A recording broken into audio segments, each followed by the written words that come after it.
Once again, Christian greetings to all our valued listeners and viewers throughout the whole world.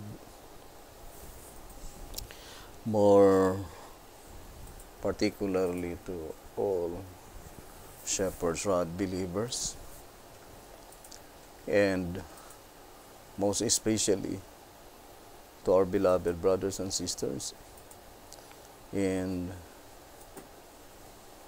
the United States of America. Special greetings to our brethren in Colorado, in PG Island, in Mexico, Spain, and Africa, United Kingdom, and also our brethren in Australia. And to the rest, the 144,000 living saints scattered throughout the whole world.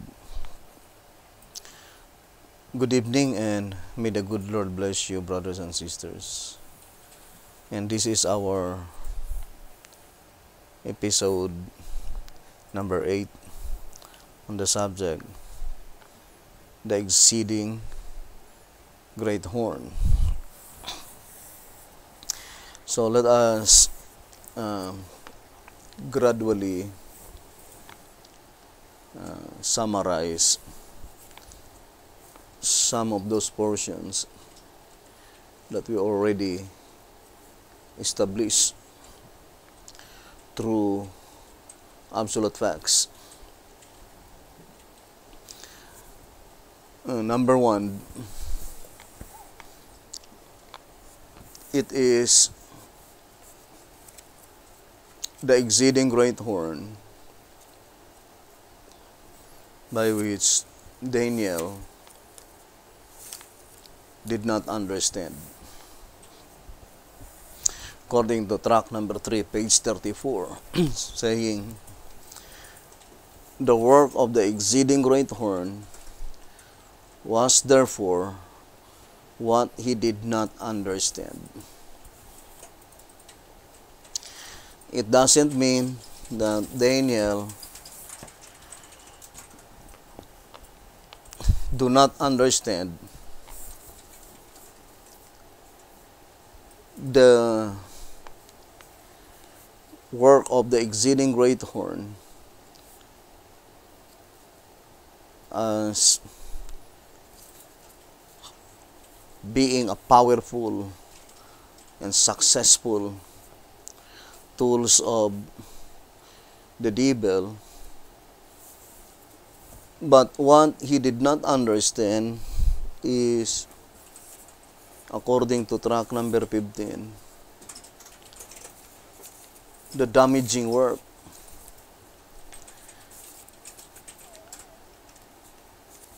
Here in track 15, page 15,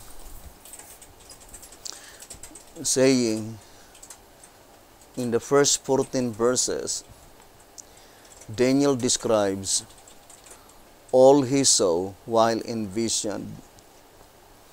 And in verse 15, he explains how grieved and troubled he explains. In verse 15, he explains how grieved and troubled he became after considering the damaging work which the fourth beast did. Track number 15, page 15. So it is concerning the damaging work by which Daniel was greatly troubled and feel grieved for the fact that he could not fathom how such instrument of Satan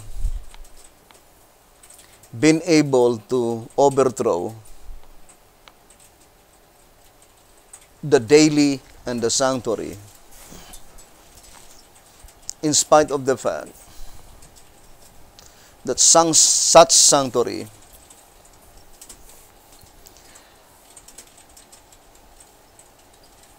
as it was inserted in his vision,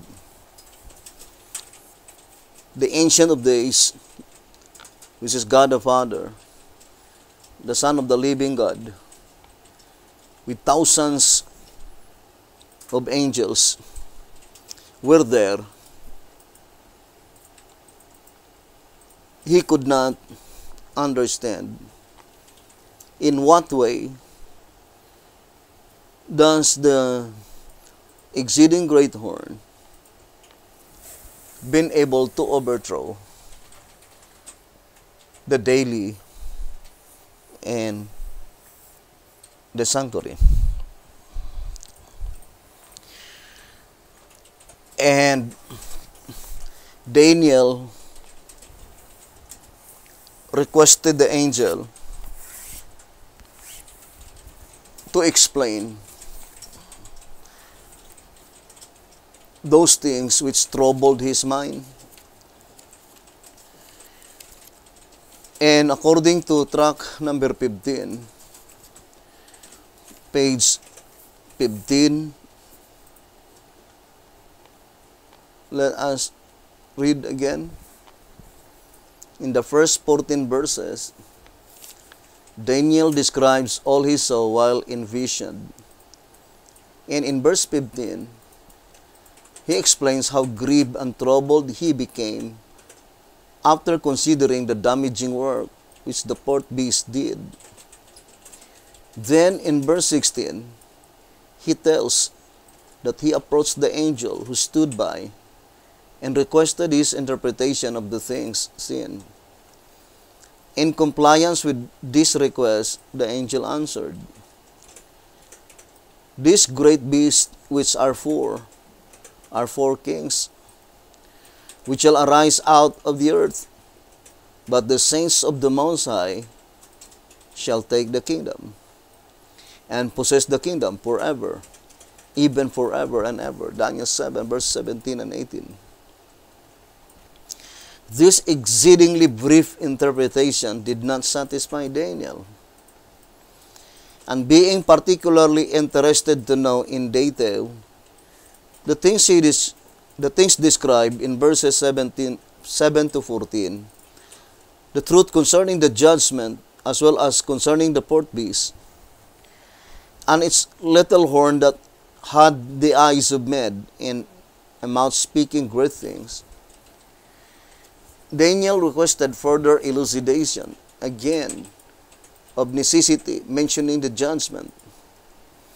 Accordingly, the angel readily explained, confining his interpretation strictly to the fourth beast symbolization and to the judgment. So, the second request of Daniel is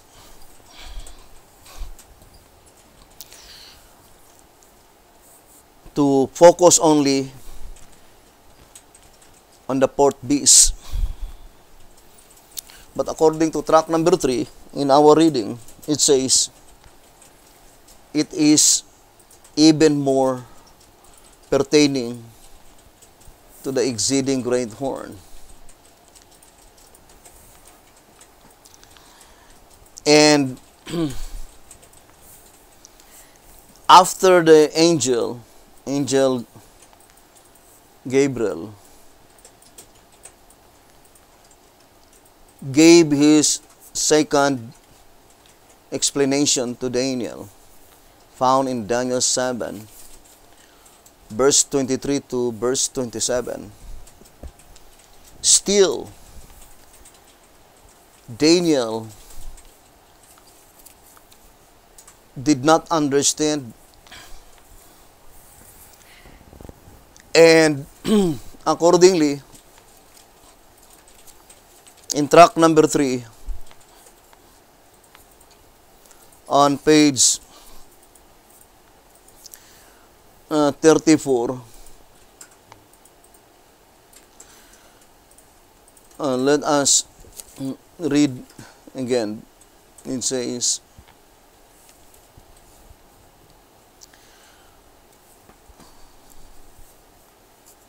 Track number 3.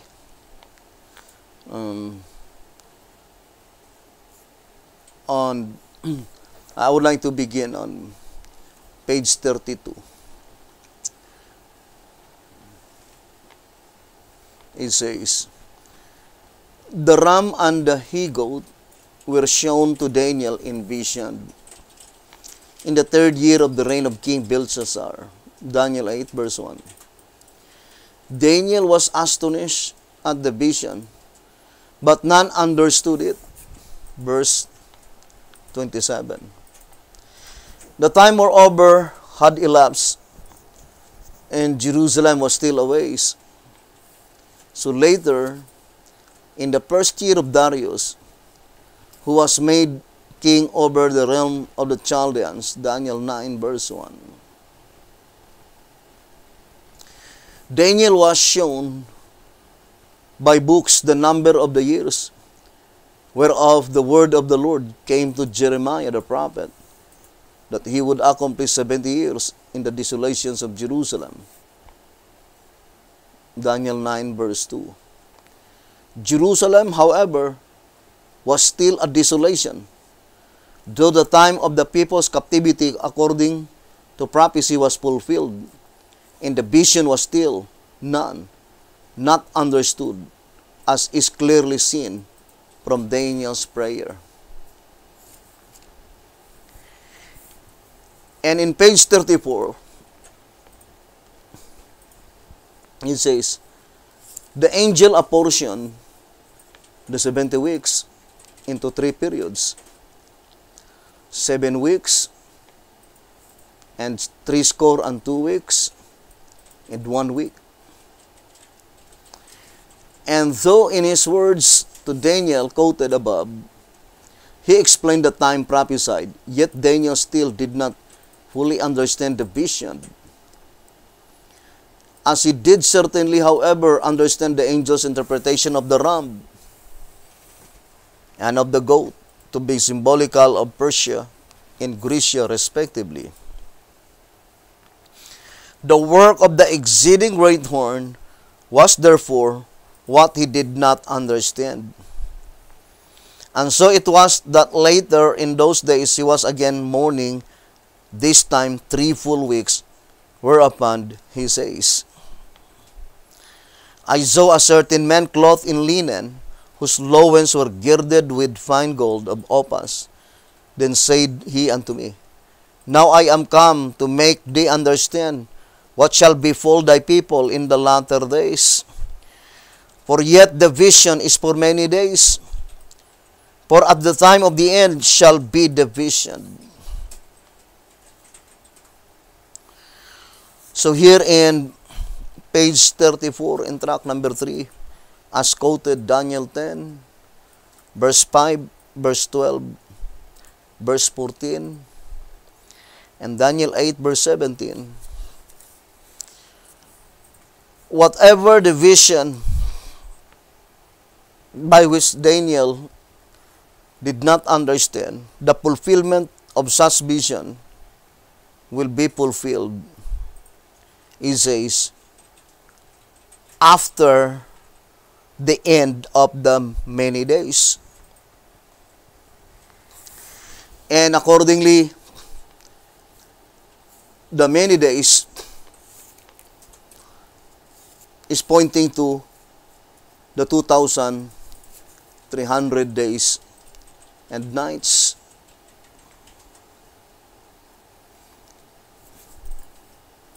As quoted here in track number 3, page 34, and also in track number 3, page 43. Track number 3, page 43, saying, Understand, O son of man, for at the time of the end shall be the vision. Daniel 8, verse 17. Shall shut thou up the vision, for it shall be for many days. Daniel 8, verse 26. For yet the vision is for many days. Daniel 10, verse 14. So, God informed Daniel that the fulfillment of your vision is still for many days, or after that long period of time, which is the 2,300 years in the time of the end. So in this reading, we would like to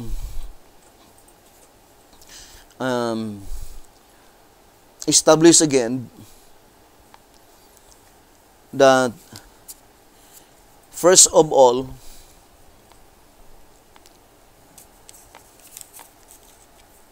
the prediction in Daniel 8 verse 11 and 12, it is concerning the exceeding great horn. And accordingly, the focal point of that vision is, according to this reading in track number 3, page 34, says, "Now I am come to make thee understand what shall befall thy people in the latter days." So, through the vision of Daniel, on Daniel chapter 8, according to this verse, the fulfillment of the vision is for the latter days. And what shall befall God's people in the latter days?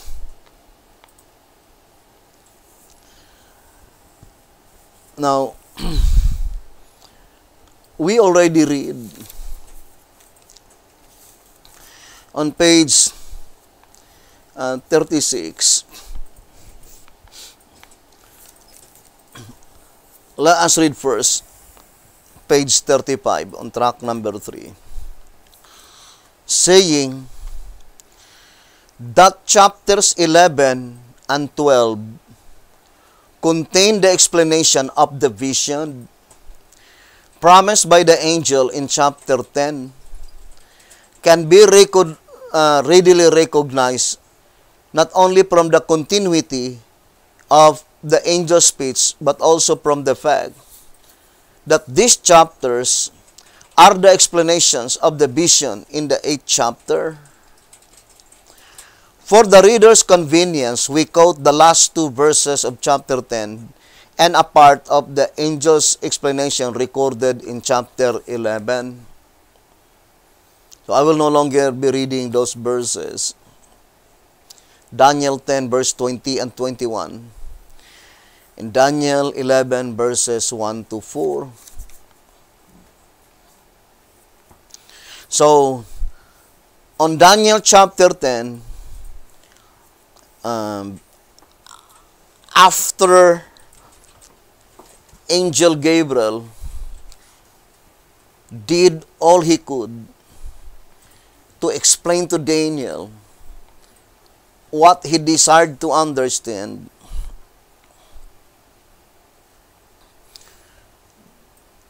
in chapter 10, Angel Gabriel told Daniel that it is Michael, your prince, will be the only one who could explain this vision.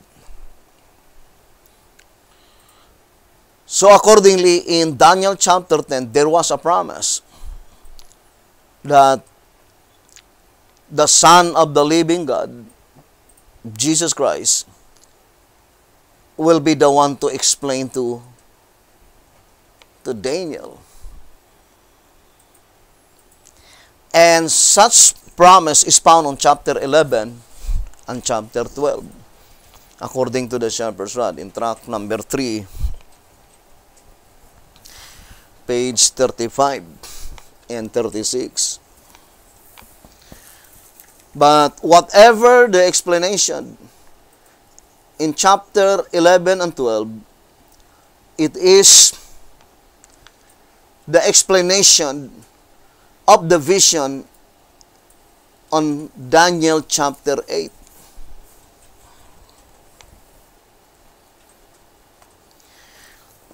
And Jesus Christ himself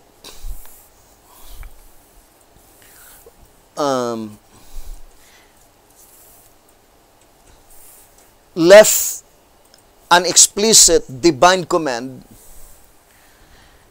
that the book of Daniel need to be understood. According to Matthew 24 verse 15 and verse 16. And it is the shepherd's rod who declared it that it is a command. Matthew 24 verse 15 and 16 is a divine command. So let us read again the statement in tract number 12, page 80 and 81.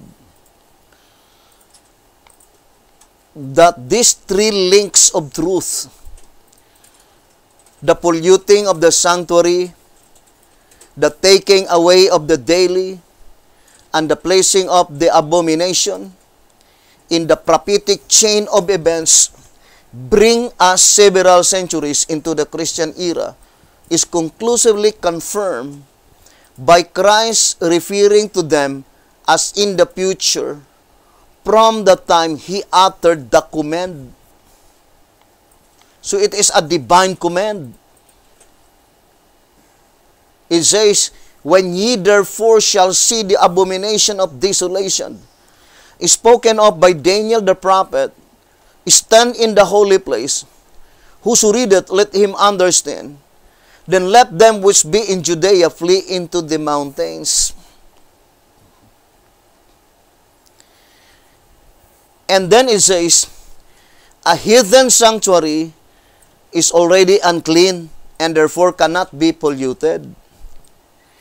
Clearly then, the sanctuary of strength, not of the heathen sanctuary, was polluted by bringing into it a pagan priesthood and unconverted heathen.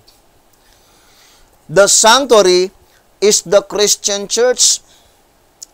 For during the period in which the pollution took place, there was no sanctuary in Jerusalem. Now, let us again enumerate one by one the important points in this reading. Tract number 12, page 80 and page 81. Number 1, that Matthew 24, verse 15 and 16, it is an implicit divine command. It is a divine command. Second, in the prophetic chain of events, it says, bring us several centuries into the Christian era. The word several cannot be applied if the object is less than 3. It must be at least 3 or more than 3. Centuries, or 1 century is 100 years. So at least 300 years.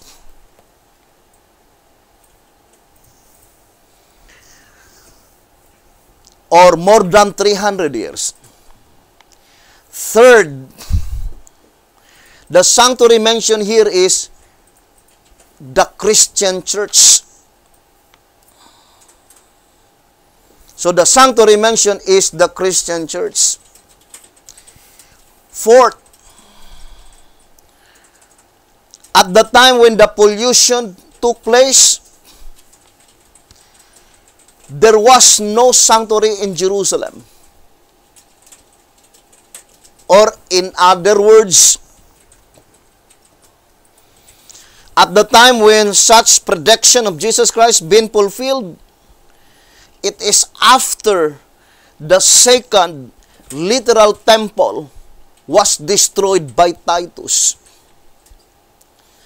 That second literal temple that was destroyed by Titus in 70 AD, it is just more or less 39 or 40 years from the time Jesus Christ uttered the words, not even a century.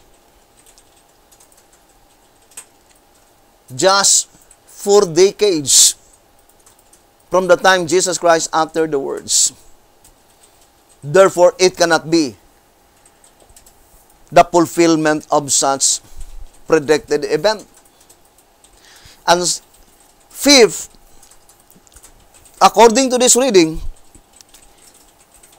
the prediction must be applied only to the Christian church and not to the Jewish church. Now, we need to read again tract number 3 on page 36 as a continuation. Saying, it is evident, tract number 3, page 36. It is evident that in this chapter, the angel is explaining in detail the vision which was shown to Daniel in the 8th chapter, and that Daniel chapter 8 verse 11 and 12 is parallel in time with Daniel 11 verse 31. The one we read in tract number 12, page 80 and page 81, that is Daniel 11 verse 31.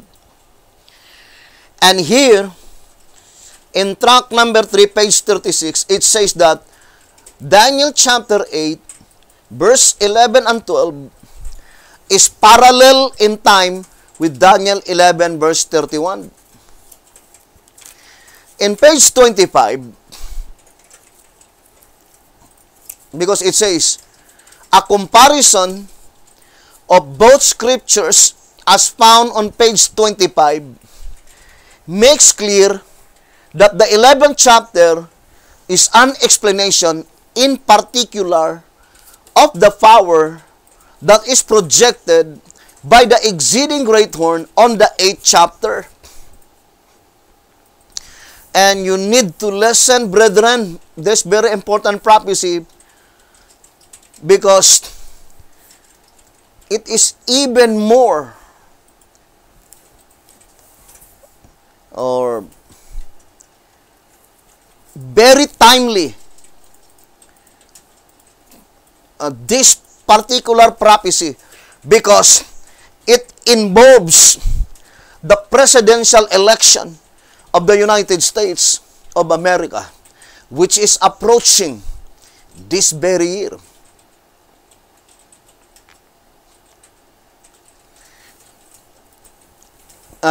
You remember that statement? I would like to read to you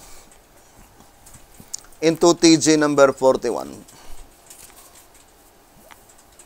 It says, 2TG 41, page 4.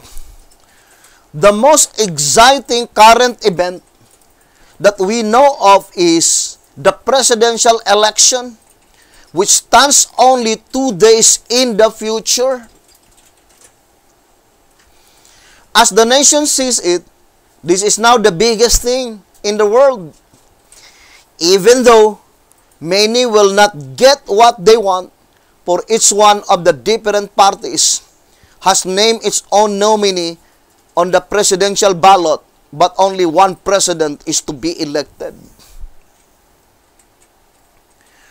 2 TJ 41, page 4. This statement does not referring to the presidential election in the days of BT Hotep. In reality, it is prophecy and closely connected in our subject, the exceeding great horn. Now, so let us gradually decipher this very important subject. Now, to repeat, here in track number 3, page 36, let us read again. It says, a comparison of both scriptures, Daniel 8:11 and 12, and Daniel 11:31, makes clear that the 11th chapter is an explanation in particular of the power that is projected by the exceeding great horn of the 8th chapter. Now let us go back again to page 25. Track number 3, page 25. From this juxtaposition of Daniel 8:11 and 12 and Daniel 11:31, the reader will observe that both scriptures are speaking of the same power. So it says, speaking of the same power. And Christ predicting the signs of the end of the world, as he looked forward along the stream of time, declared, when ye, his followers, who were to be living at the time that this horn power was at work against God, against his truth, and against his people, therefore shall see the abomination of desolation spoken of by Daniel the prophet stand in the holy place. Whoso readeth, let him understand. Then let them which be in Judea flee into the mountains. Matthew 24, verse 15 and 16. These clear words of Christ himself place the work of this power in the future from his time.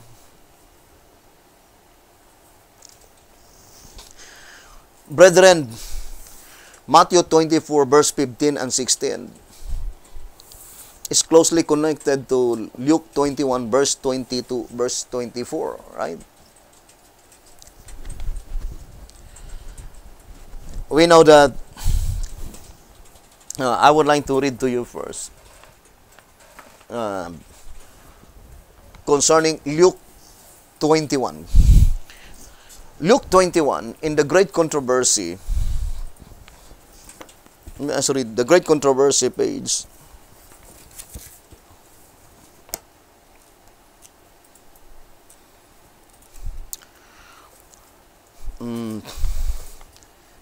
let me see. Here in the Great Controversy, page 26. The Great Controversy, page 26. So let us read the statement.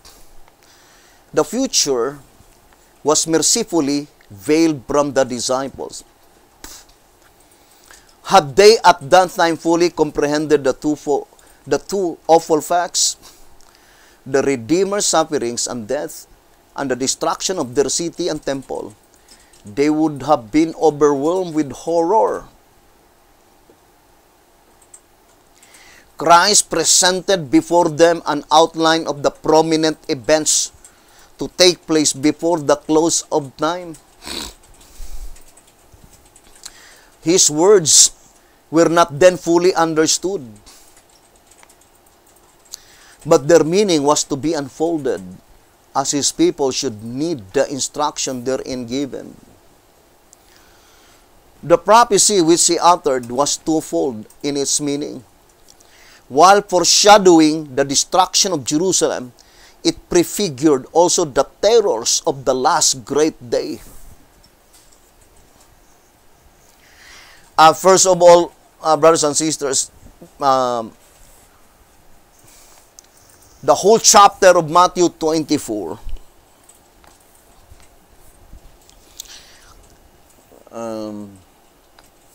according to 2SR, I know it's not a simple study. It says here in 2SR,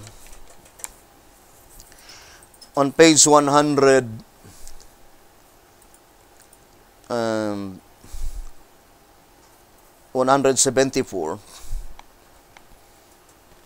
it says the 24th chapter of Matthew and the signs of Christ coming. So that is the title of this chapter. 2SR 174. It says, the 24th chapter of Matthew and the signs of Christ coming. So that is the entire chapter of Matthew 24. I would like to read in page 178. Committed to Seventh-day Adventist denomination. It says, the gospel of the coming of Christ in this generation and the signs of the times as in Matthew 24 was committed to the Seventh-day Adventist denomination since 1844.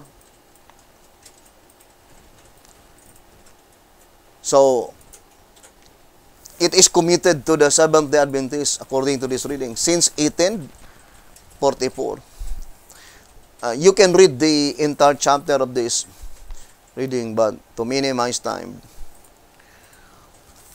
I would like to read 179 in the middle part. It says, who then is a faithful and wise servant,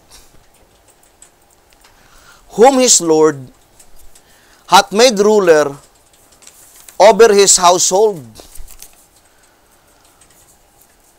to give them to the world meat in due season. Present truth. Verse 45. Note that there is a question as to whom this faithful servant could be. If that people to whom primarily this gospel was committed had been faithful, then the following promise would have been theirs. What is the promise? It says, blessed is that servant whom his Lord, when he cometh, shall find so doing. Verily I say unto you, that he shall make him ruler over all his goods. Matthew 24, verse 46 and 47. The significance of all his goods is, first, the finishing of the gospel. Second, bringing everlasting righteousness. And third, ushering in the kingdom of Christ. What a wonderful promise. 2SR 178, 179. 2SR 174, 178, and 179.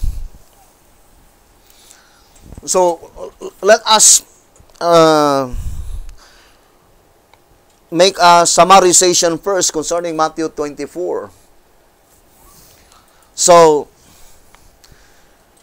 in Matthew 24, the whole chapter of Matthew 24, whatever the gospel that had been recorded in that chapter, the focal point, first, it is committed by God to the Seventh-day Adventist Church denomination. That if they had been faithful, the promise in verse 46 and 47 would be given to them. And what is the promise? That God will make them ruler over all his goods. And his goods is, the significance of all his goods, first, finishing of the gospel. Second, bringing everlasting righteousness. And third, ushering in the kingdom of Christ.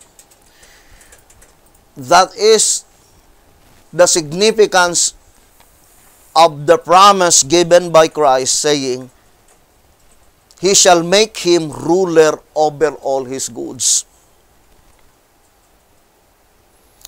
When Jesus Christ will arrive. Now let us read 11 symbolic code number 12. Page 7. It says, 11 symbolic code number 12, page 7.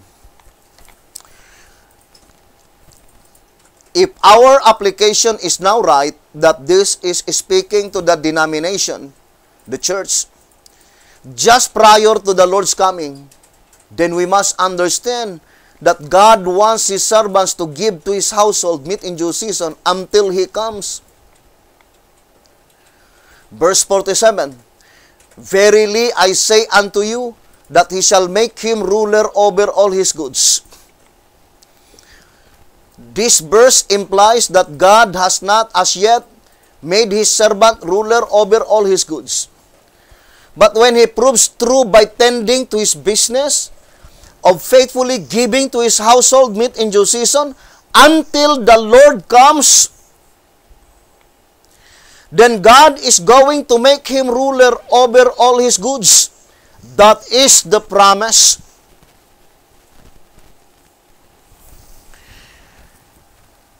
And that coming, brethren, is not the visible coming of Jesus Christ. That coming is pertaining to the judgment. Now let us read 2SR 184.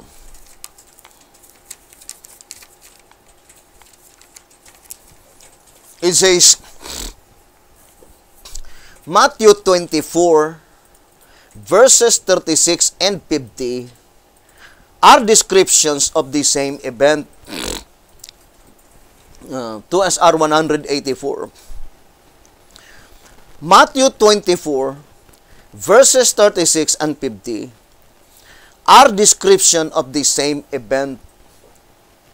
Watch therefore, for ye know neither the day nor the hour wherein the Son of Man cometh. Matthew 25, verse 13. This has reference to the time of the judgment and not of His coming to earth. For the saints shall know the day and the hour of Christ's coming in the clouds to receive the redeemed, as it shall be announced by the Father shortly before His coming. See the Great Controversy 640. Or in other words,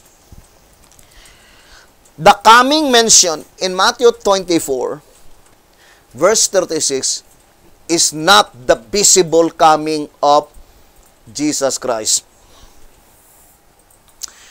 The Shepherds called it the secret coming, or the invisible coming of Jesus Christ.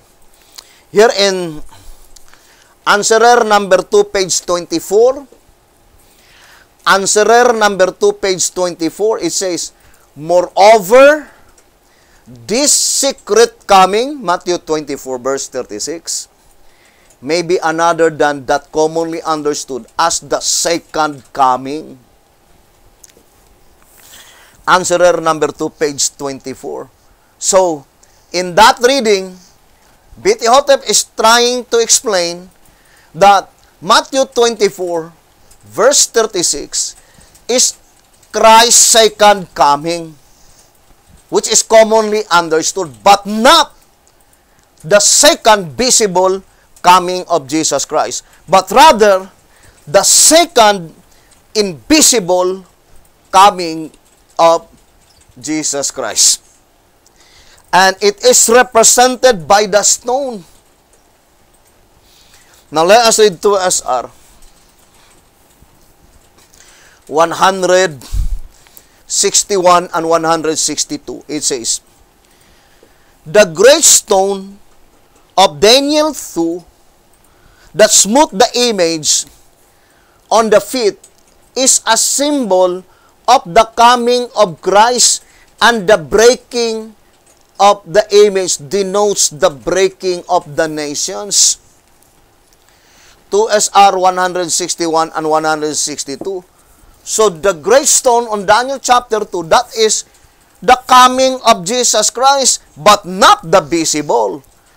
It is the second invisible coming of Jesus Christ. Now, I would like to read here in 1 SR 213.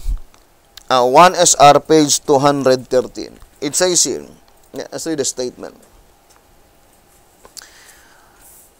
And to minimize time, I would like to read the portion. These 10 kings, 1 SR 213. These 10 kings personate the civilization in the 5th period, or the one which followed Rome to our own time, and on to the second coming of Christ, according to Daniel 2 verse 44. And in the days of these kings shall the God of heaven set up a kingdom which shall never be destroyed. 1 SR page 213. So, brothers and sisters, to repeat again, Matthew 24, the same with Daniel chapter 2, it points out definitely to the second invisible coming of Jesus Christ. That is the second invisible coming of Jesus Christ. So, why is it that it is called the second invisible coming of Jesus Christ? Because there must be first invisible coming of Jesus Christ. So, we need to understand the coming of Jesus Christ, which is the invisible coming of Jesus Christ. Now, in Matthew 24, the inquiry of the disciples in reality, they were asking Jesus Christ concerning the kingdom of glory. Brothers and sisters. And the main subject in Matthew 24 is concerning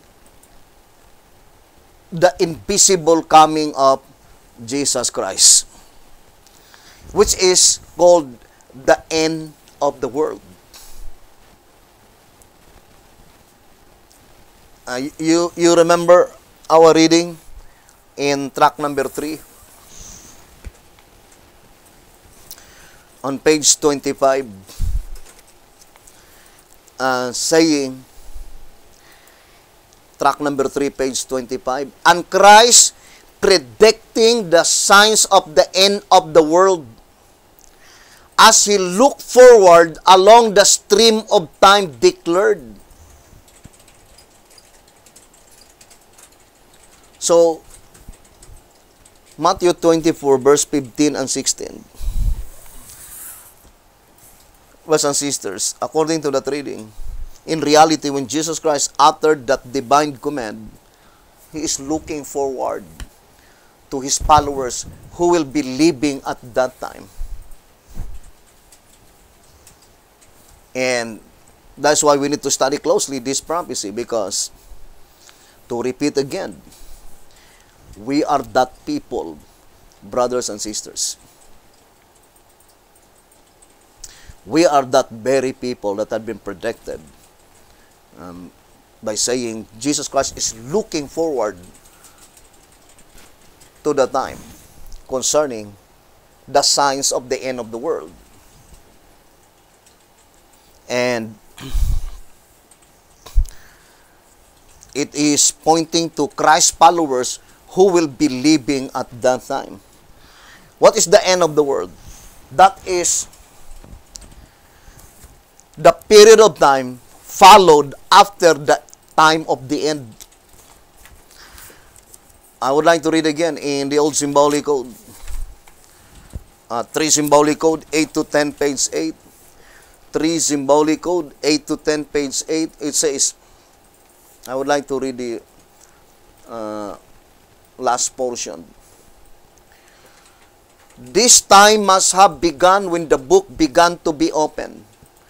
But if we must declare the beginning of that time, in more specific terms, it in a special sense began in the year 1844.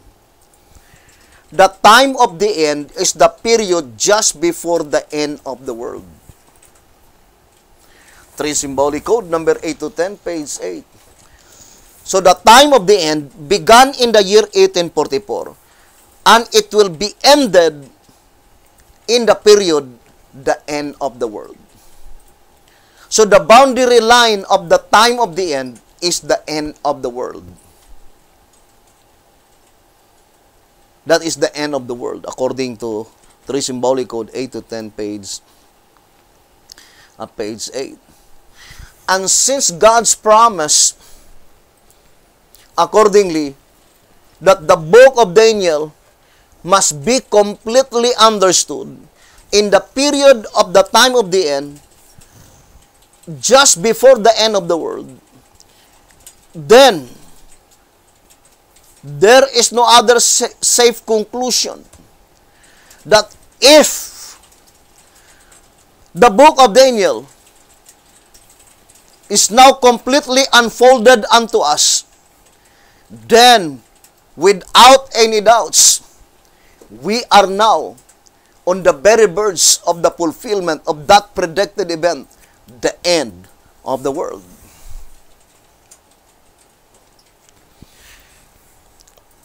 Now, let us read again the great controversy. It is still a long study, but very important. It says here, let us read. The great controversy, page 26. The future was mercifully veiled from the disciples. Had they at that time fully comprehended the two awful facts, the Redeemer's sufferings and death, and the destruction of their city and temple, they would have been overwhelmed with horror. Christ presented before them an outline of the prominent events to take place before the close of time. His words were not then fully understood, but their meaning was to be unfolded as his people should need the instruction therein given. The prophecy which he uttered was twofold in its meaning. While foreshadowing the destruction of Jerusalem, it prefigured also the terrors of the last great day. So that statement perfectly corroborating to the statement in Bible commentary. Now let us read Bible commentary. 5 BC 1123 or 1123. 5 BC. And it says, Luke 21 verse 20. So it is a commentary in Luke 21 verse 20. I would like to read first. Luke 21 verse 20. So let us read. Luke 21 verse 20. And when ye shall see Jerusalem compassed with armies, they know that the desolation thereof is nigh. In verse 21, then let them which are in Judea flee to the mountains, and let them which are in the midst of it depart out, and let not them that are in the countries enter thereinto. For this be the days of vengeance, that all things which are written may be fulfilled. But woe unto them that are with child, unto them that give suck. In those days for there shall be great distress in the land, and wrath upon this people. And they shall fall by the edge of the sword, and shall be led away captive into all nations, and Jerusalem shall be trodden down of the Gentiles, until the times of the Gentiles be fulfilled. Luke 21, verse 20 to verse 24. And we know that that is a part of the subject of the sixth trumpet. In track number 5, let me read to you. Track number 5 on page 111 and 112. It says here, the 40 and 2 months, allowing 30 days to a month, and reckoning a day for a year, represent the 1,260-year prophetic period, 538 AD to 1798 AD. The Gentiles here mentioned are those who tread underfoot the holy city, the church, an act which calls our attention to the Master's prediction concerning the fate of the saints during this 40 and 2 months period.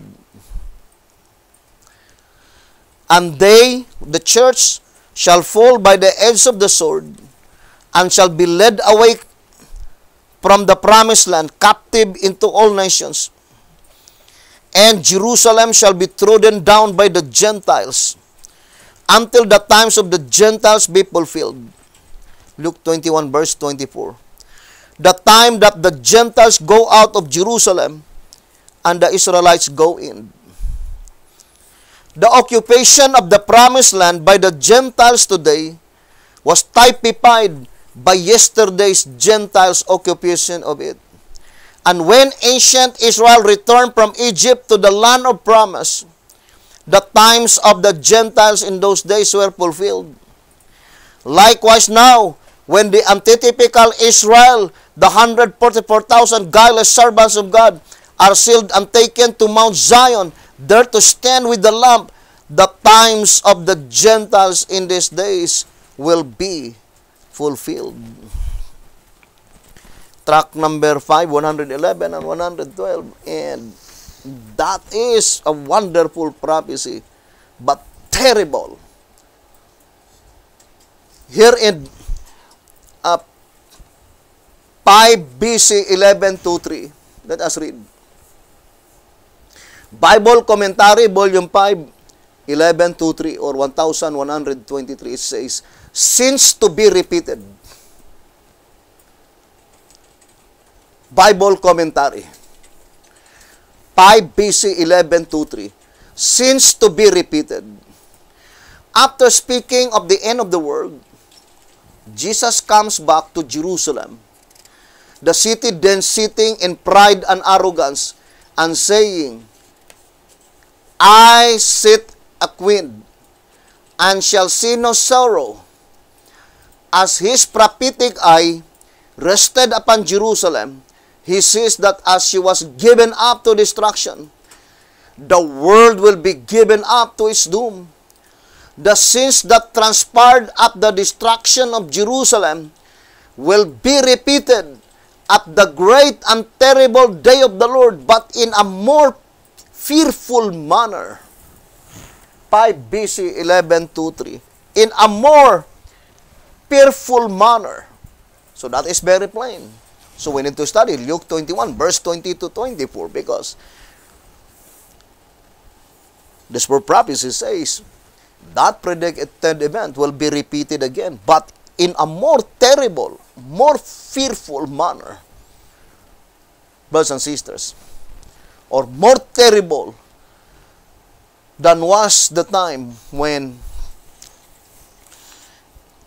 occurred when Titus attacked Jerusalem and destroyed the temple. whatever the occurrence in the past, it will be repeated again, but in a more fearful manner, according to the voice of inspiration.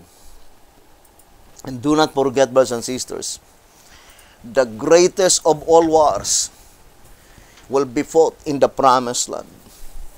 Here in 2TG number 41, I would like to read that statement. 1TG number 41 on page 18, it says, just how this is to come about, I do not know. But I do know that the greatest of all wars is to be fought about the Holy Land. Behold, says the Lord, the day of the Lord cometh, and thy spoil shall be divided in the midst of thee. For I will gather all nations against Jerusalem to battle, and the city shall be taken, and the houses rifled, and the women ravished, and half of the city shall go forth into captivity, and the residue of the people shall not be cut off from the city. Zechariah 14, verse 1 and 2. 2TG 41, page 18. And we have that definite subject concerning the book of Nahum in track number 14, when World War II will be resumed. Now let's read again the Great Controversy, page 26. It says, Jesus declared to the listening disciples the judgments that were to fall upon apostate Israel, and especially the retributive vengeance that would come upon them for their rejection and crucifixion of the Messiah. Unmistakable signs would precede the awful climax. The dreaded hour would come suddenly and swiftly. And the Savior warned his followers, when ye therefore shall see the abomination of desolation, spoken of by Daniel the prophet, stand in the holy place. Whoso readeth, let him understand. Then let them which be in Judea flee into the mountains. Matthew 24, verse 15 and 16. Luke 21, verse 20 and 21. When the idolatrous standards of the Romans should be set up in the holy ground, which extended some furlongs outside the city walls, then the followers of Christ were to find safety in flight. When the warning sign should be seen, those who would escape must make no delay throughout the land of Judea, as well as in Jerusalem itself. The signal for flight must be immediately obeyed. He who chanced to be upon the housetop must not go down into his house, even to save his most valued treasures. Those who are working in the fields or vineyards must not take time to return for the outer garment laid aside, while they should be toiling in the heat of the day. They must not hesitate a moment, lest they be involved in the general destruction. The Great Controversy, page 26. And here in Testimonies for the Church, volume 5, I would like to read 464. It says, it is no time now for God's people to be fixing their affections or laying up their treasures in the world. The time is not far distant when, like the early disciples, we shall be forced to seek a refuge in desolate and solitary places. You see, the statement says, the time is no longer far distant when, like the early disciples, we shall be forced to seek a refuge in desolate and solitary places. And we know that according to the Great Controversy, that was during the Feast of Tabernacles. Right, brothers and sisters? Here in the Great Controversy, let me read to you. The Great Controversy on page 30.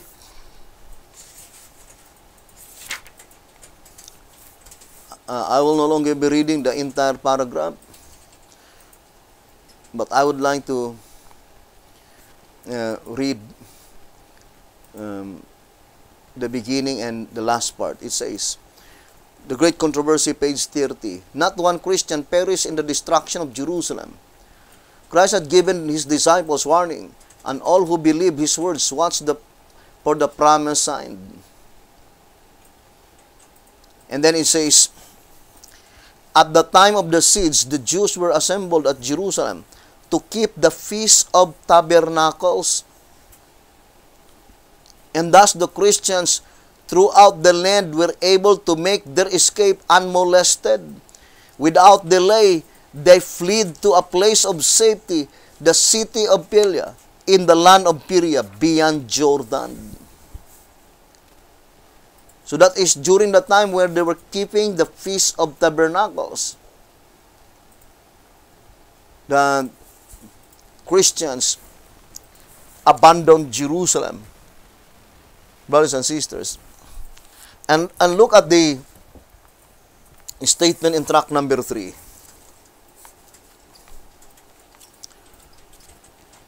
Here in tract number 3, on page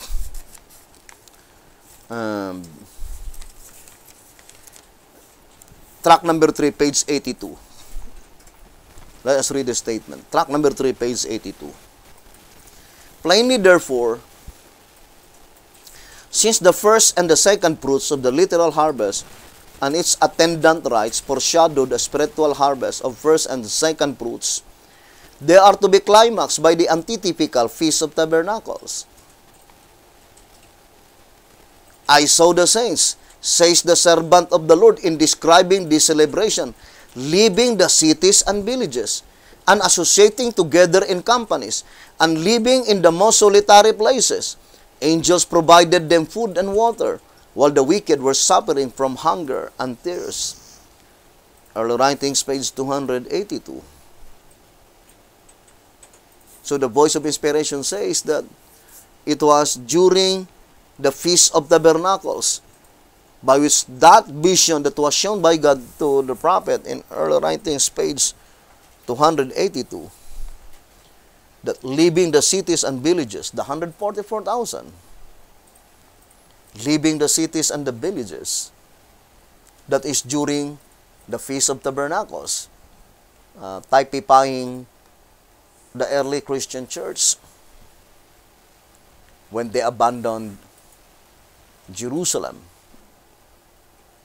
That is during the celebration of the Feast of Tabernacles. Now, let us go back again to our main subject, brothers and sisters. And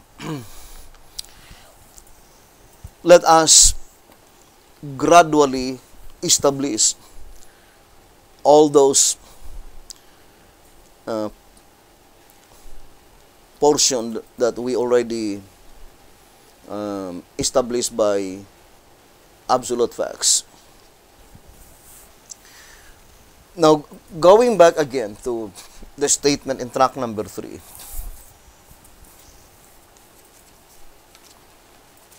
On page 36. So let us read again the statement saying,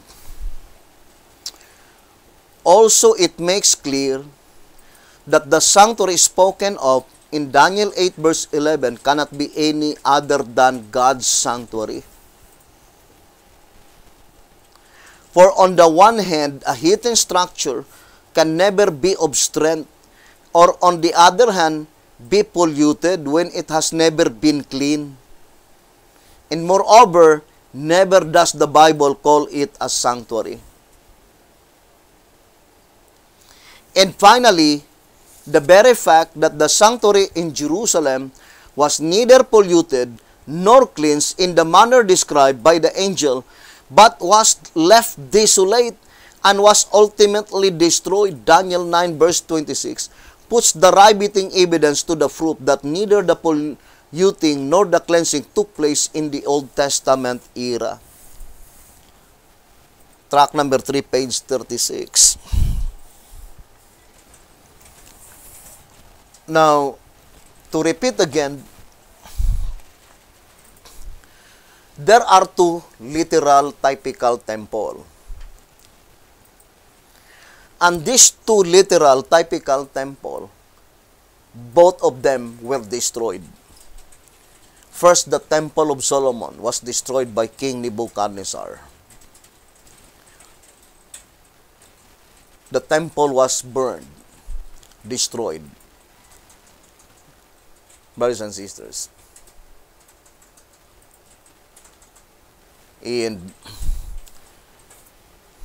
588 BC.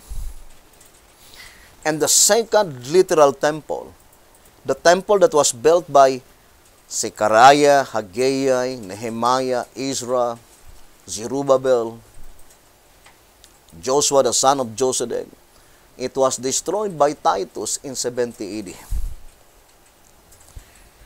Although the shepherd's rod plainly told us in 2 SR 271, saying, as type destroyed type, so antitype must destroy antitype. Or, in other words, the shepherd's rod is reminding us that if there are two literal typical temples that had been destroyed, there must also be two antitypical spiritual temple that will be destroyed. But in the temple's type, it did not explain how will be the spiritual temple will be destroyed. But according to Daniel chapter 8, as explained by tract number 3, page 36, that the manner by which this sanctuary will be destroyed is not the same with the manner how the two literal temples were destroyed. Because the two literal temples were ultimately destroyed. But the vision that was shown by God to Daniel, it was explained by Apostle Paul in 2 Thessalonians chapter 2, as explained by Alonzo Jones, the way the temple had been destroyed, or it is also called sanctuary, how it thus polluted. According to Apostle Paul, the abomination had been set up. And what is the abomination that had been set up? The man of sin sitting in the temple of God. Or in other words, it is not the same with the literal temple when it was destroyed, because it was literally destroyed. Whereas the antitypical spiritual temple, such movement, such organization, the Christian church are still in existence. But the fact is that the one sitting in that throne, the one sitting on that church, it is no longer Jesus Christ. Jesus Christ is the head of the church. Right? In Colossians 1 verse 18.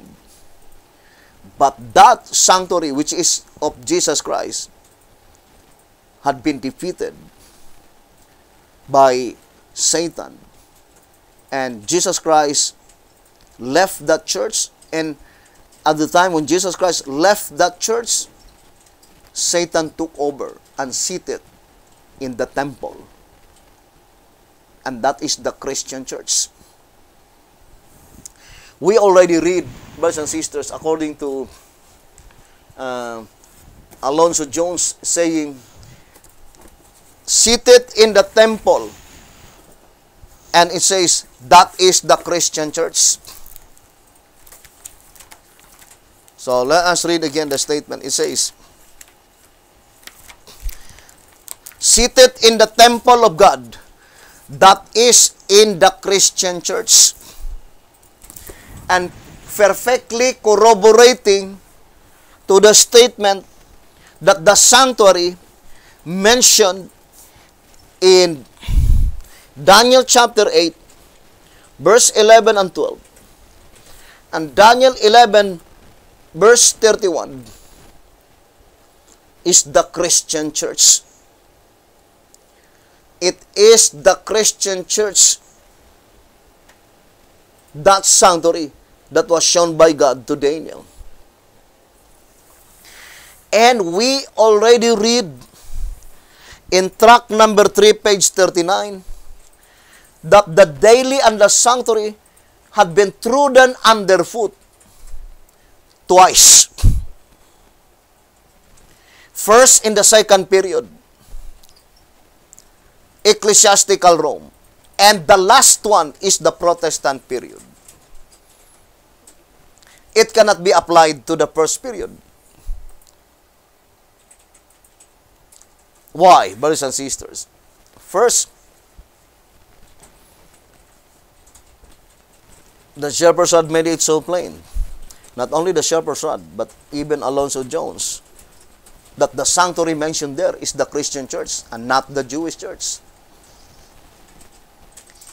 And second, it says that the polluting must be several centuries from the time Jesus Christ uttered the words. Tract number 12, page 81. And third, according to tract number 12, page 81, the pollution took place after the temple, the second literal temple, was destroyed.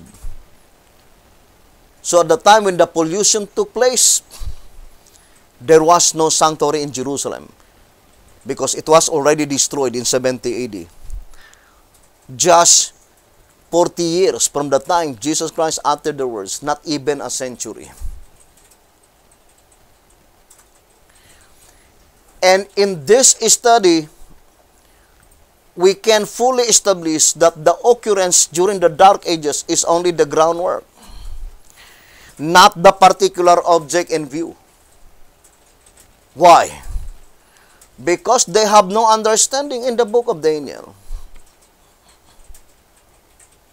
We have proven that several times. 2TG number 7, page 3, it says that the book of Daniel was not given to the understanding of the people prior to the time of the end.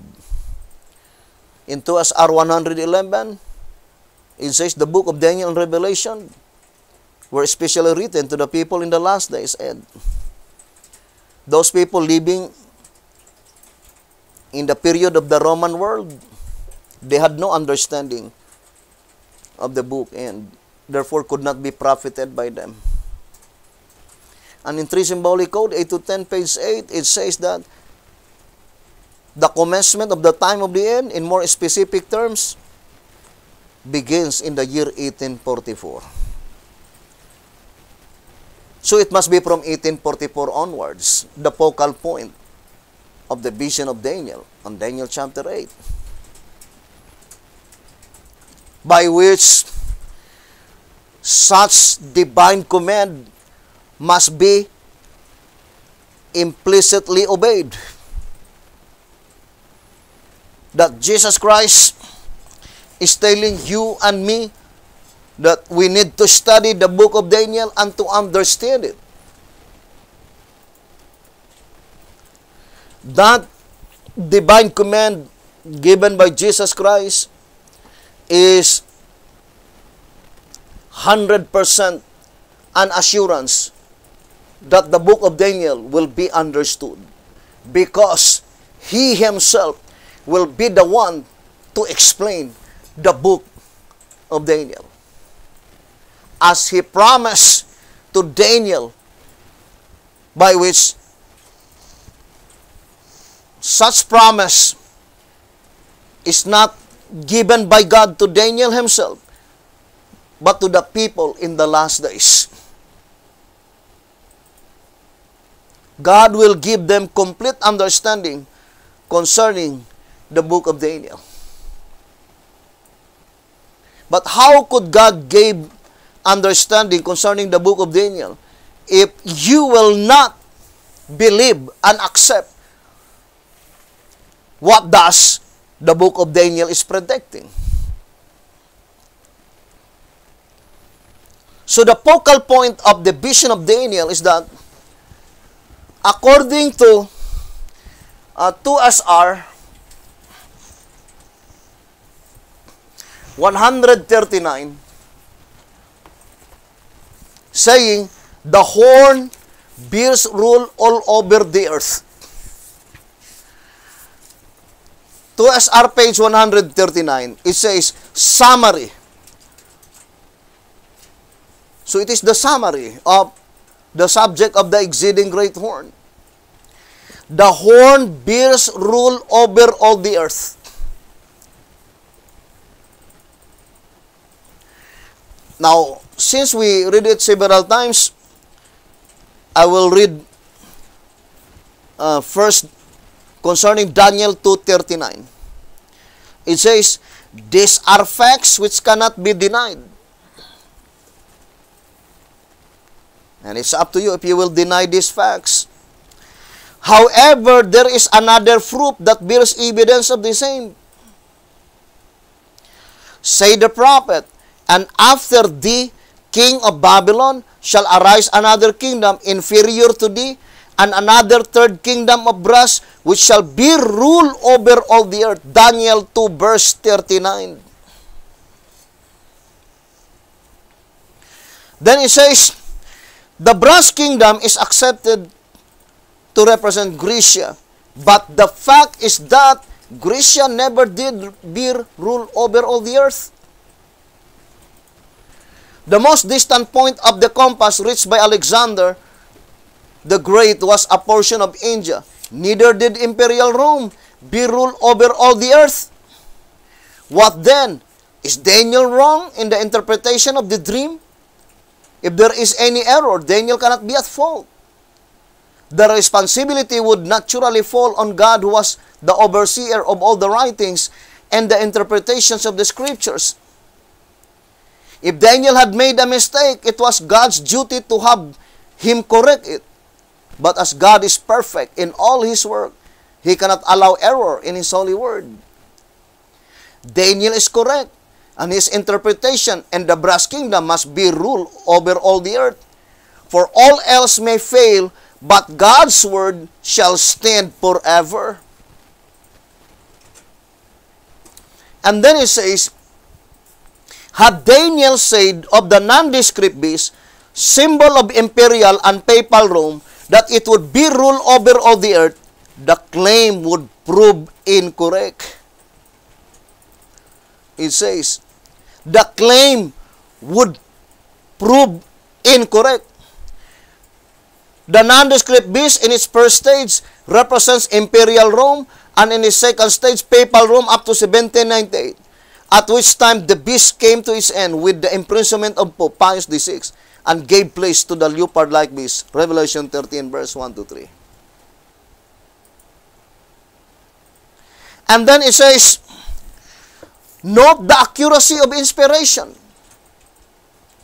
Had the prophet said, the kingdom of iron shall be ruled over all the earth, it would have been true as far as the iron-bearing rule. But such affirmation would have discredited this wonderful lesson taught by the symbolic goat. What is true of the iron and clay is true of the goat, and one corresponds with the other.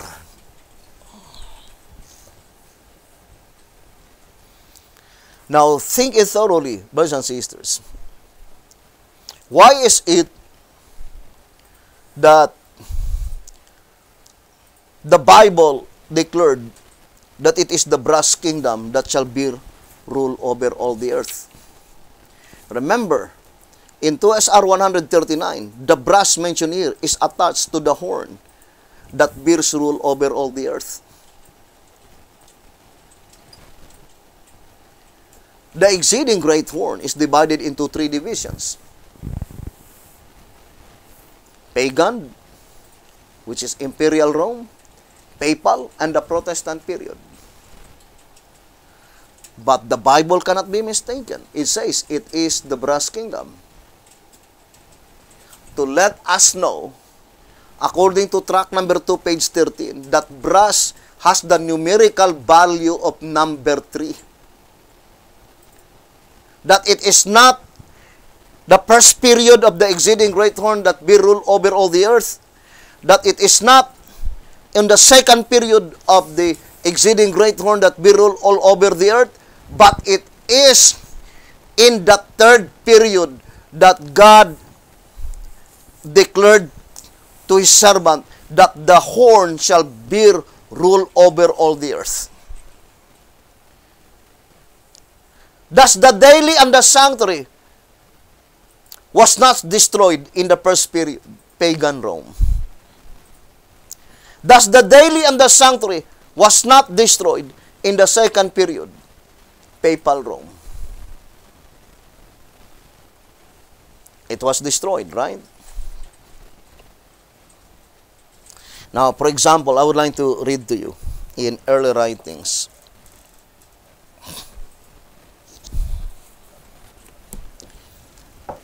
Here in early writings, 259.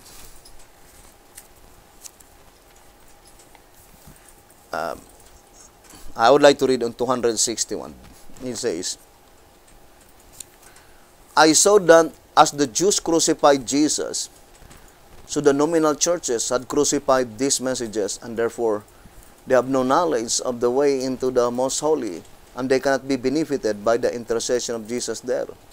Then it says, like the Jews who offered their useless sacrifices, they offer up their useless prayers to the apartment which Jesus has left. And Satan, pleased with the deception, assumes a religious character and leads the minds of these professed Christians to himself, working with his power, his signs, and lying wonders to fasten them in his snare. Some he deceives in one way and some in another. He has different delusions prepared to affect different minds. Some look with horror upon one deception while they readily receive another. Now, let us go back again to our subject. What is the symbolization of the red dragon having 7 heads? Now let us read here in 2SR. 2SR page 69. It says, the dragon with his 7 heads and 10 horns, with the crowns on the heads, appeared at the birth of Christ, as previously explained, and occupies the period parallel with the nondescript beast. The heads are represented by the biblical number 7, meaning completeness, and embrace every religious system in the days of Christ. As the dragon represents the devil who controls the heads, the symbol unmistakably denotes a complete apostasy.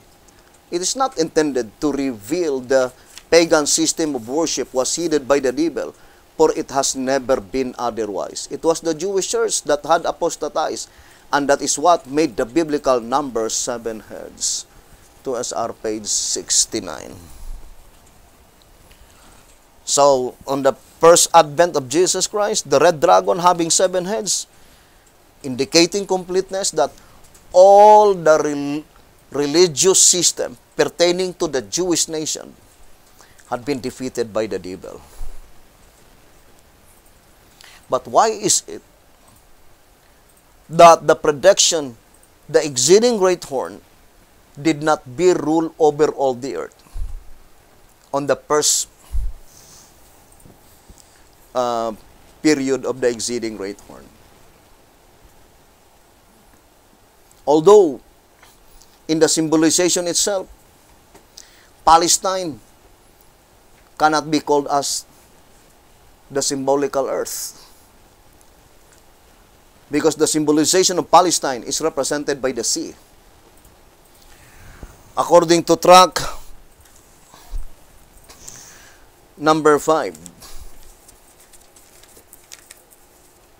It says here, track number 5 on page, let's read the statement given by track number 5 on page 45. After the mountain was a fire, it was cast into the sea. The sea, the storehouse of the waters, represents the original abode of peoples and multitudes and nations and tongues. Revelation 17 verse 15. Hence, while it stands for the world as a whole, the place wherein the nations' water reside, it definitely localizes the place wherein the church mountains appears.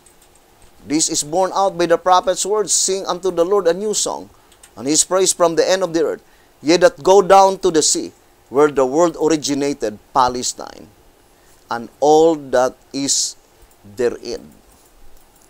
Isaiah 42 verse 10. So ancient Palestine is represented by the sea, and not by the earth. But the second reason is that, brothers and sisters, why is it that it cannot be applied to the first stage of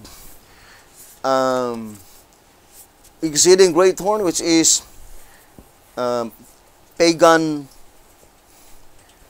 Rome? Because the description in Daniel chapter 8, the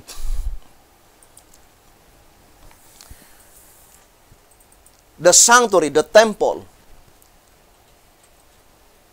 is still in existence. But in the vision of Daniel, it is no longer Jesus Christ and the heavenly angels that were within the temple, but rather the man of sin, the devil, and the fallen angels. And that was not happened to the temple in Jerusalem, brothers and sisters, because it was ultimately destroyed by Titus.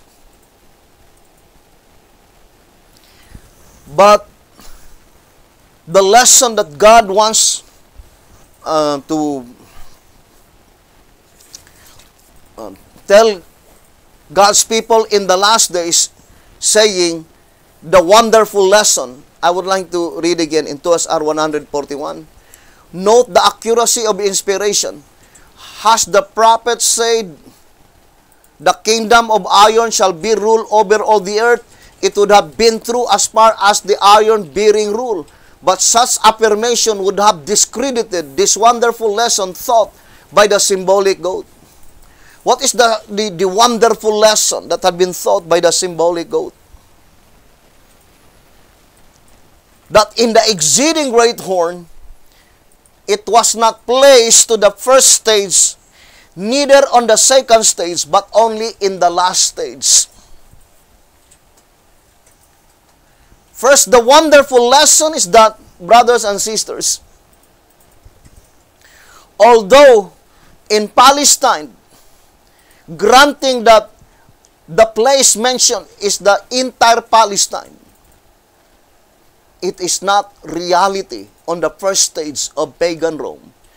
Because even though he had been able to darken the understanding of the Jewish people, scribes, Pharisees, Sadducees, but there is still a movement within that nation that God raised up, and they have a complete understanding concerning the daily and the sanctuary. And that is the Apostolic Church. Therefore, it cannot be applied in the first stage of pagan Rome, or the first stage of the exceeding great horn, which is the pagan Rome.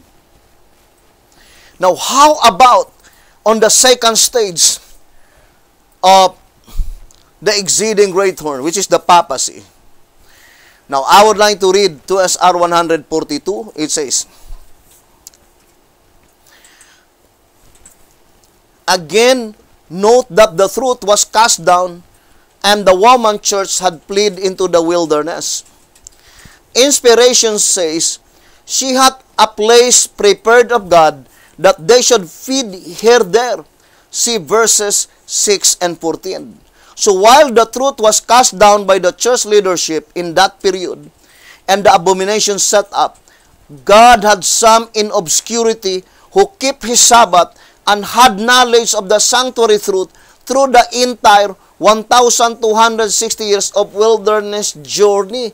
Thus she was nourished, fed, revealing that she was to return.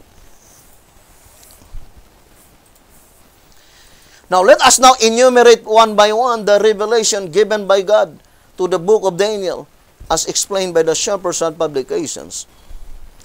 First, it cannot be applied to the Jewish church. The application is only to the Christian church. Track number 12, page 80 and 81. So there are two Christian churches by which, brothers and sisters, it was polluted, and then, brothers and sisters, accordingly, it was destroyed spiritually.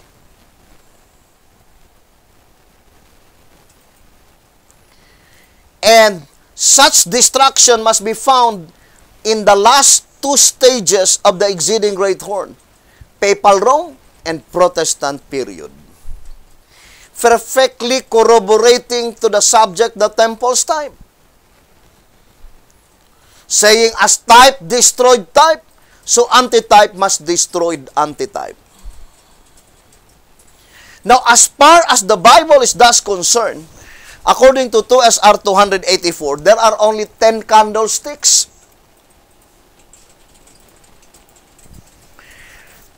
You can project that the chapter in the last paragraph, 2SR 284. There are 10 candlesticks.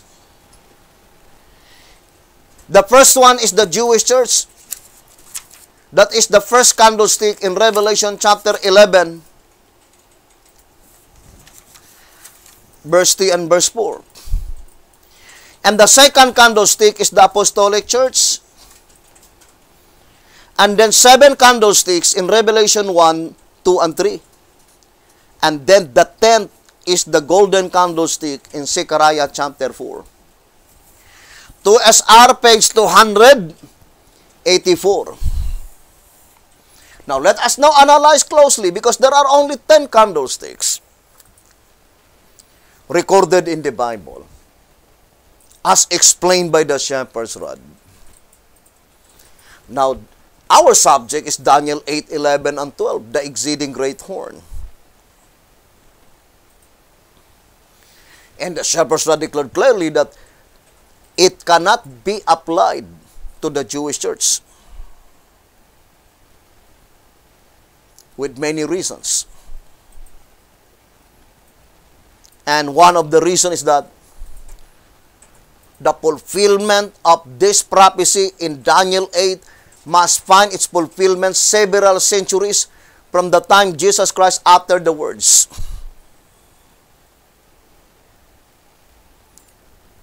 And it says, such pollution took place after the destruction of the second literal temple. So at the time the pollution took place, there was no sanctuary in Jerusalem. Track number 12, page 81. And it cannot be applied either to the Apostolic Church, because Apostolic Church ended in 100 AD.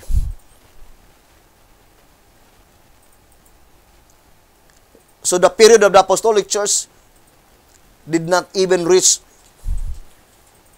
brothers and sisters, a century or 100 years. From 31 AD to 100 AD, that is only 69 years. Brothers and sisters. So it cannot be applied to the Jewish church as well as to the apostolic church. Now, so the application must be found only among the 7 churches. Now, the absolute fact is that, according to 2SR 268, let us read.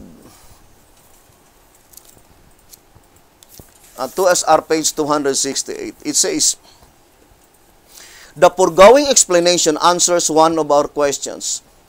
The Protestant churches which were raised up before the woman returned from the wilderness were in total darkness concerning the sanctuary service. Therefore, they are not represented by the woman or by the temple. For as we stated before, the typical temples represent both sections of the church with 2 divine laws, namely moral and ceremonial.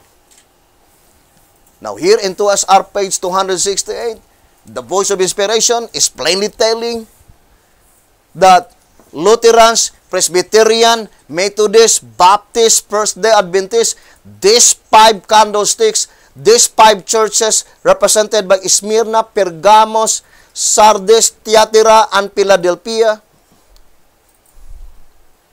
cannot be called temple. Because the church that can be called a sanctuary must be the church by which in that movement God bestowed the knowledge concerning the daily and the sanctuary.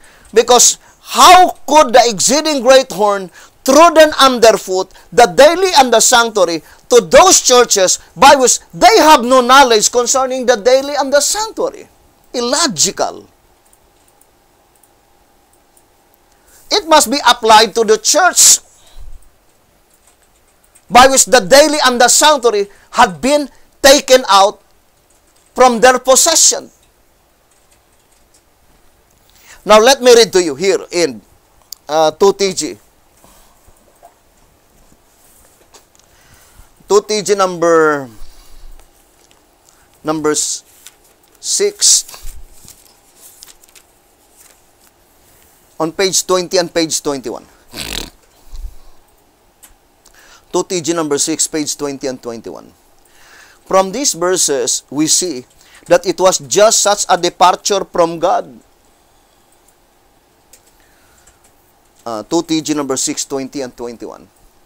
From these verses, we see that it was just such a departure from God that caused the church in the early Christian era to lose her path and all her possessions. You see, brothers and sisters, it is the Christian era. And what is the reason why she lost all her possessions? It is pertaining to spiritual things that had been bestowed by God into that church. What had been lost? It says, including her feast days, her new moons, her Sabbaths, and all her solemn feasts.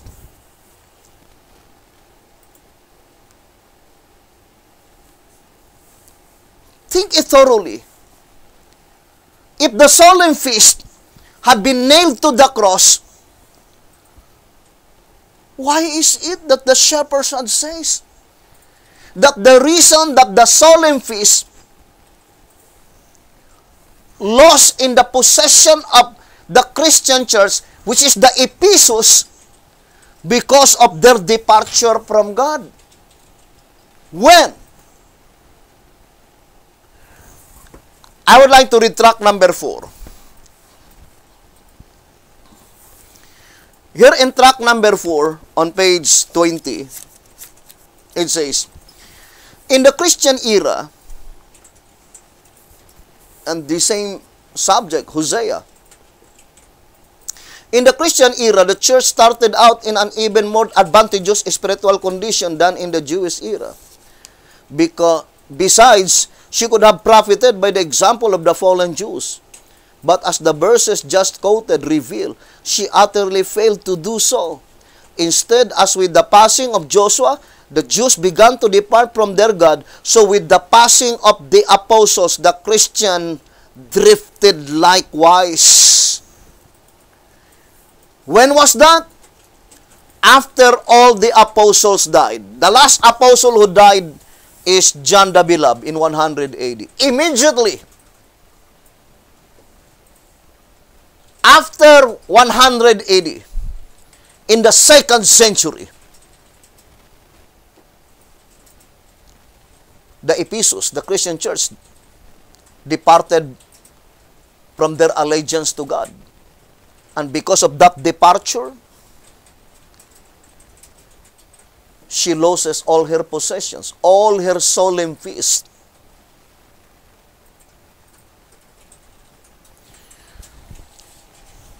Brothers and sisters, the very first one that had been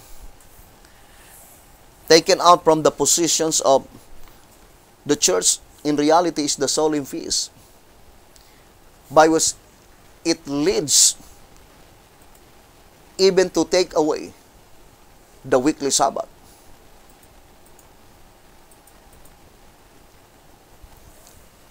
Now,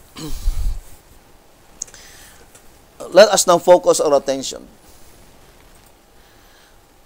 Brothers and sisters, during the Dark Ages, in the place by which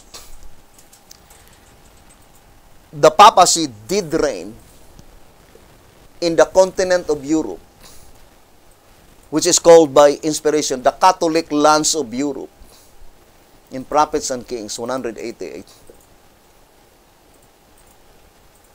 there is still a group of people that been miraculously hidden by Jesus Christ. According to our reading in 2SR 142. And that is the seed of the woman. Therefore, it cannot be applied. In the place when the papacy did reign, that she be rule all over the earth. So that statement that be rule all over the earth is pointing to the place by which the exceeding great horn did reign. Brothers and sisters, you cannot use the word all if there is still a group of people that were have understanding concerning the daily and the sanctuary. And would you think the Bible will telling us a lie? It's hard to accept it. But this is the reality. In the last period of the exceeding great horn, in the Protestant period, there is no other nation which we call the Protestant nations. That is the Protestant America. Brothers and sisters, by which it is in the third period, in the last period, that predicted event, that the entire place of the symbolical earth, the exceeding great horn, rule all over the earth. What does it mean? The exceeding great horn successfully darkened their understanding, brothers and sisters, and they lost sight of Christ's mediatorial work in the heavenly sanctuary. Trodden underfoot. What does it mean by trodden underfoot? For me, supposed to be, if you have DLI to the BDN, you need to focus to the sanctuary doctrine. The most important. But it was lost sight of. Never been discussed, never been studied. It seems that it was out of value. While in reality, the most important part, because the plan of redemption, the plan of salvation is revealed through the sanctuary construction and service.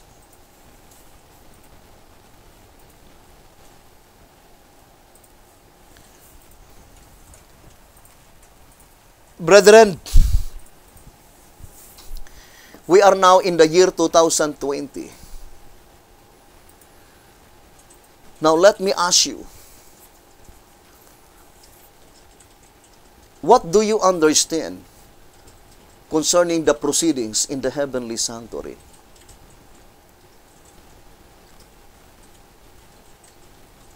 Is the only understanding that we have Jesus Christ entered to the most holy place in October 22, 1844? Then what is the next? The next event, when Jesus Christ entered to the most holy place in October 22, 1844. We are now in the year 2020. The shepherd's rod plainly told us, brethren, in 1 TG number 51,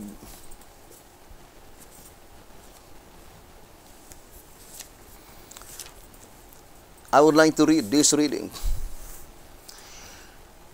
He says, if the church, 1 TG 51, page 5, if the church is not commensurably growing and expanding, then how can she be a living church? And how can she keep up with the signs of the times and with the progress in the sanctuary above?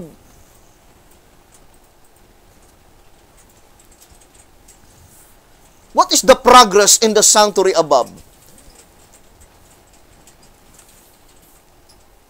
Think it thoroughly, brothers and sisters. But the Bible cannot be mistaken. It would be better for us to acknowledge our failures than to evade the truth. Because it is the truth that shall make us free. Here in 2 TG number 17,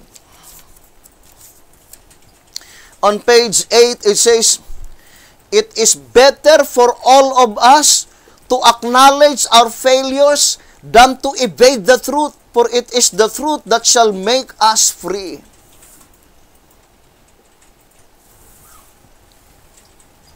Do not evade the truth. The most important thing at this time, brothers and sisters, is to acknowledge our failure. We failed to follow Jesus Christ. The description in the Bible, the lamp or the 144,000 follow the lamp whithersoever he goeth. The term lamp indicating the proceedings in the heavenly sanctuary. Whithersoever he goeth. Would you think that statement, whithersoever he goeth, is that when Jesus Christ entered in the most holy place, October 22, 1844, Jesus Christ is there for all times, and then Jesus Christ will left the most holy place, then general cause of provision?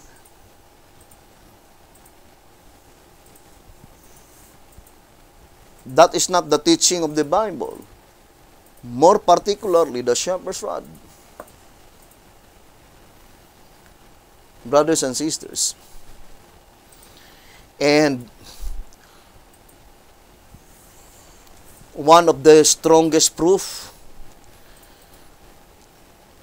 and the evidence that in reality we have no knowledge concerning the sanctuary doctrine, it is shown by our attitude. Because if we have clear understanding concerning the sanctuary doctrine, we will not ruin the reputation of other people. We will not speak evil to anybody, even to our enemy. Brothers and sisters, because it is seriously recorded in the book of heaven, in the books of heaven. But sad to say, if you will look at the Facebook or in YouTube or in the intermedia, there are many professed Davidian, shepherd's rod believer, speaking evil to other people.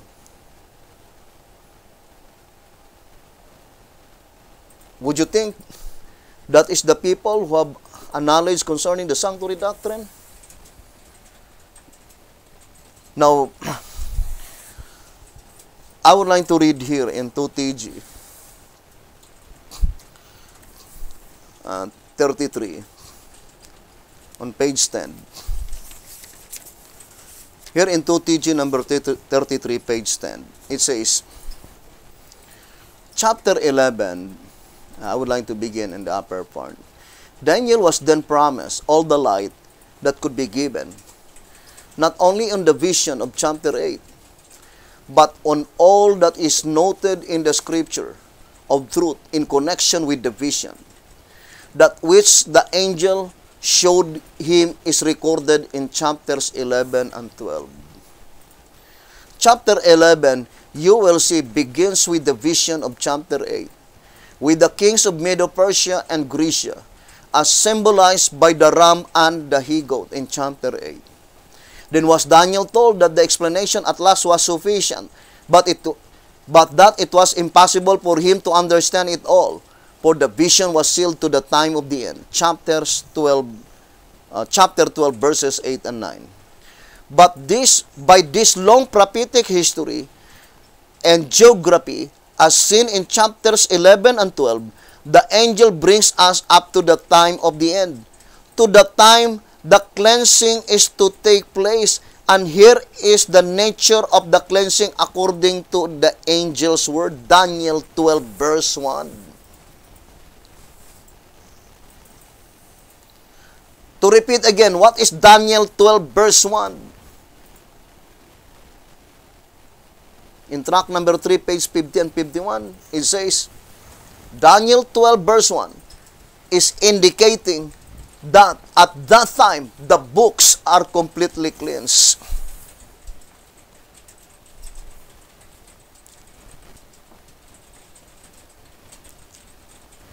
Because if there is still any names remain in the Lamb's Book of Life, when Daniel 12:1 is fulfilled, then names of the wicked will be retained in the Lamb's Book of Life up to Daniel 12, verse 1. Then God would be obliged to deliver the wicked together with the righteous. But it is an impossible thing. So Daniel 12, verse 1 is the answer of the question that Daniel tried to inquire. For how long that the exceeding great horn had been allowed, brothers and sisters, to darken the understanding of God's people. And this one thing, brethren, that you need to understand. I would like to read here in 2SR. Let me read to you and ponder deeply. Here in 2SR, on page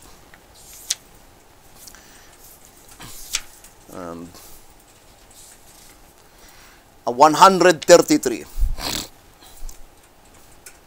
it says, the sanctuary and Sabbath truths, 2SR 133, and we'll continue in our next episode. The sanctuary and Sabbath truths were restored to their proper place in 1844. I would like to read again. The sanctuary and Sabbath truths were restored to their proper place in 1844. So it cannot be construed in that statement that the sanctuary that had been polluted, brothers and sisters, which is the Ephesus, which later on became Catholics, that church, all the wicked will be taken out from that church, and then the righteous will remain. That is not what happened. Because it says in 1844 the Sabbath and the sanctuary truths have been restored to the Seventh-day Adventist Church.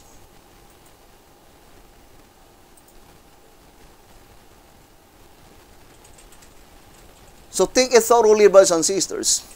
Therefore, in that illustration, the second antitypical spiritual temple, the first section, was represented by the Seventh-day Adventist Church because that is the last remaining sanctuary